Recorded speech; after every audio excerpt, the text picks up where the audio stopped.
Voici 3 ans, la communauté urbaine a fait le pari de relier tous les axes de son territoire via une infrastructure de télécommunications à très haut débit. C'est aujourd'hui chose faite, puisqu'un an après sa mise en service, près de 103 sites publics, privés et associatifs bénéficient de cette manne numérique dont le débit peut atteindre jusqu'à 100 mégas et plus. Grâce à cette boucle locale hautement performante, construite et exploitée par DGN Networks, société délégataire de la communauté urbaine, l'activité des entreprises est boostée. Les opérateurs locaux, nationaux et internationaux peuvent proposer de meilleures offres à leur clientèle. Les services publics voient leurs performances renforcées. Toute la population de l'agglomération bénéficie aujourd'hui de la DSL. La rapidité extrême des flux d'informations transitant sur l'agglomération garantit de fait la compétitivité et le développement économique du territoire.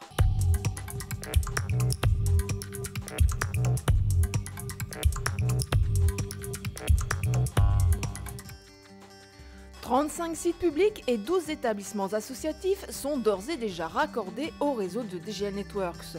22 sites communautaires le seront d'ici la fin de l'année. Témoignage. Donc, nous avons signé une convention avec la communauté urbaine de Dunkerque pour subventionner le raccordement d'un certain nombre de lycées sur le Dunkerquois. Aujourd'hui, les usages font que le lycée s'ouvre vers l'extérieur, notamment les parents doivent pouvoir consulter les emplois du temps et les notes des élèves. Et aujourd'hui, sur la configuration que nous avions un problème de débit, donc le tuyau trop petit. Et l'arrivée du haut débit va nous permettre de faciliter cet accès extérieur pour les parents et les prestataires extérieurs qui doivent venir dans le lycée.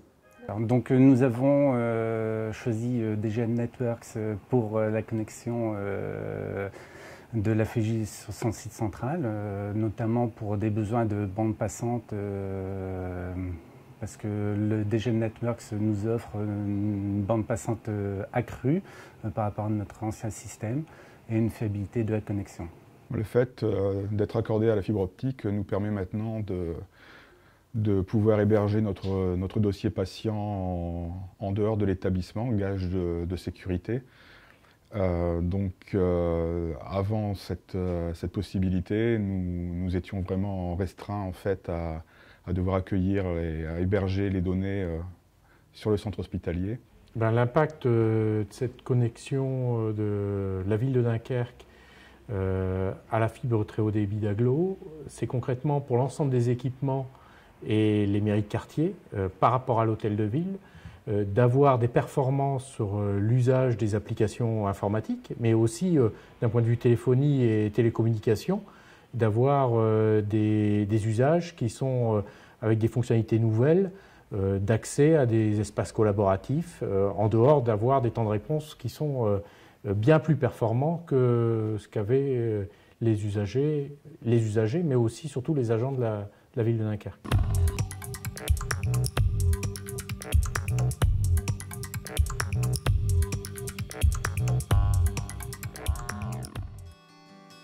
De la petite PME à la multinationale, le très haut débit investit les entreprises qui souhaitent réorganiser leurs fonctionnalités, mettre en place des dispositifs de communication plus élaborés, améliorer la sécurité des sites et développer leurs activités.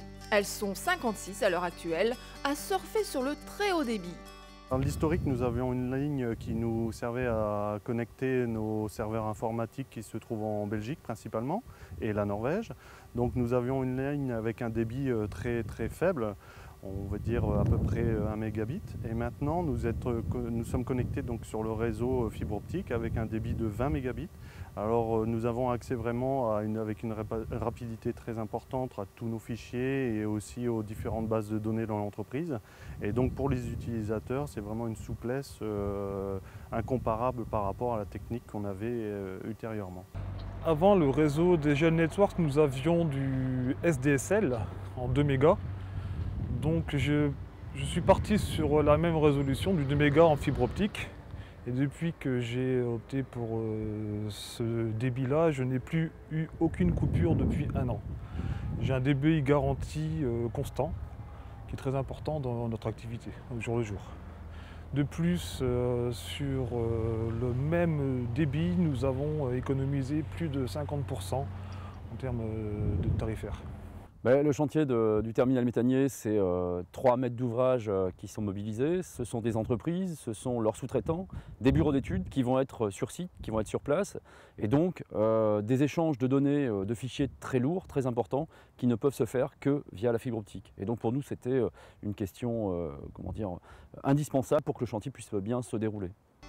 Pour accompagner ces entreprises dans leur évolution, il y a les opérateurs classiques, qu'ils soient nationaux ou internationaux, mais aussi les opérateurs locaux tels ISA et Synergence.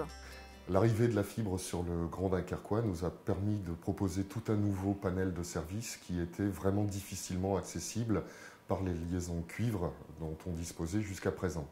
Donc la fibre permet une vitesse de transfert des données très très rapide, une très grande réactivité et par là même ça nous a permis donc de proposer des services tels que l'hébergement qui permettent à un client de complètement se débarrasser des contraintes informatiques, plus de matériel chez lui, toute son infrastructure informatique est déportée chez nous, on s'occupe de tout, des sauvegardes, on s'occupe de l'administration, de la création des utilisateurs et également du support et de l'assistance aux utilisateurs. La technologie en fibre optique permet d'avoir une certaine stabilité lors de la transmission des données. C'est quelque chose qui manque. C'est quelque chose où, grâce à cette grande diffusion sur le territoire par DGL et la CUD, c'est quelque chose qui, du coup, permet certaines sociétés dunkerquoises d'être projetées, comment on appelle, dans l'avenir.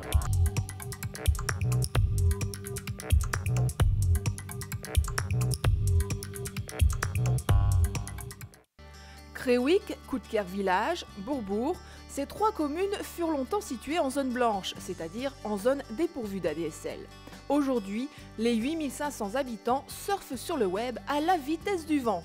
Un grand changement puisqu'on est passé du modem ou de la clé 3G à l'ADSL, ce qui nous a permis de pouvoir communiquer quand même autour de nous, avoir accès à Internet, à la téléphonie en illimité et puis bien sûr à la télévision. Bon, mon épouse et moi, nous sommes grands-parents depuis quelques mois. Il est évident que pouvoir voir nos petits-enfants, puisque nos enfants habitent sur l'île et Valenciennes, c'est pas très loin, mais suffisamment pour pas qu'on les voit tous les jours. Pouvoir discuter en direct sur Internet, c'est quand même merveilleux, quoi. Parce qu'avec un modem, on n'a pas suffisamment de débit pour pouvoir communiquer, tandis qu'avec la DSL, bien sûr, on peut avoir accès à une webcam. Et avec des enfants qui partaient à l'étranger pour leurs études, c'est sûr que ça a révolutionné un petit peu notre quotidien. Avec un contact journalier, avec la DSL, c'est sûr qu'on a une communication qui est tout à fait différente en fait.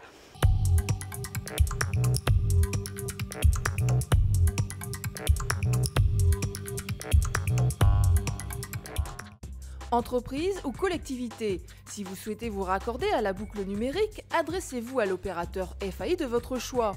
C'est ce dernier qui se charge, avec votre accord, de passer commande auprès de DGL Networks. La fibre optique est ainsi livrée jusqu'à votre baie informatique. Vous êtes opérateur.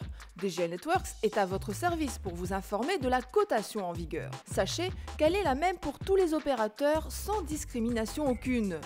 Pour tout renseignement complémentaire, un numéro gratuit est à votre disposition.